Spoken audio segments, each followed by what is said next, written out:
tennis serve is considered by many to be the most difficult stroke in the game of tennis.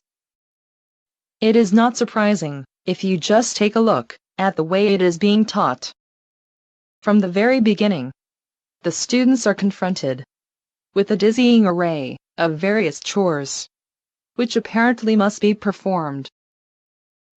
Squatting down, loading the back foot, tossing the ball, assuming the trophy position, reaching up, coiling, uncoiling, pronating, supinating, snapping the wrist, and the list goes on.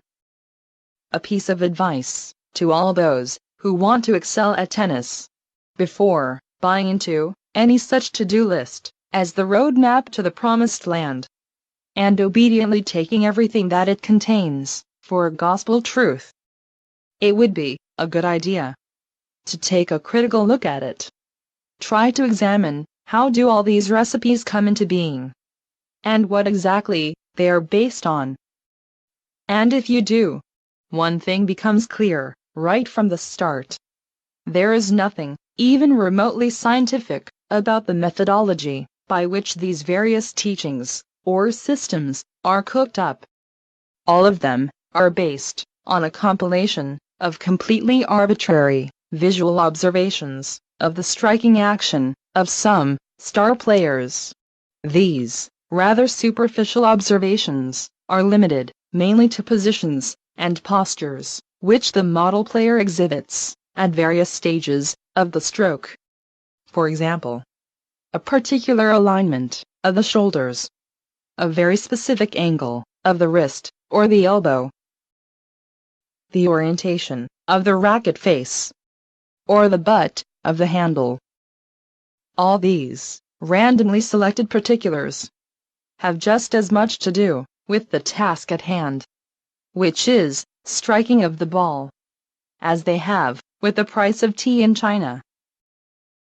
Nevertheless, they are extracted from their context, infused with some fictional and artificial significance, and dished out to the gullible public as remedies. All in all, if you were to disregard all the smoke and all the mirrors, there is very little substance behind it. In essence, the students are asked to do little more than to mimic or copy the selected postures of a particular model player. In other words, it is strictly a monkey see, monkey do proposition. There is absolutely nothing wrong with being a monkey.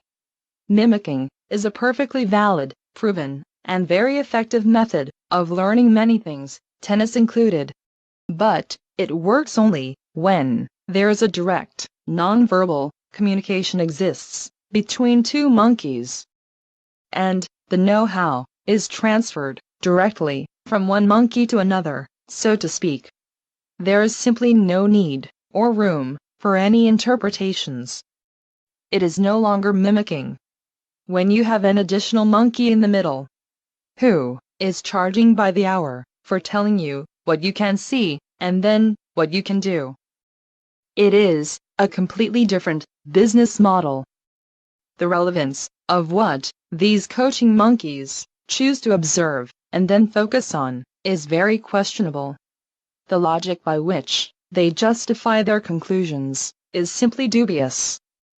And the legitimacy of these conclusions is never verified by any independent means, or proven by a basic experiment. For example, how can you be sure if your pronation does anything at all, let alone something useful? Or if brushing up on the ball will truly make the ball spin? And why do you think that the ball can be brushed? Or why is it so necessary to assume a trophy position and have one shoulder lower than the other? You can go down the list and question each and every one of these familiar assertions. Don't expect to get a single reasonable answer. You are expected to believe and simply take their word for it.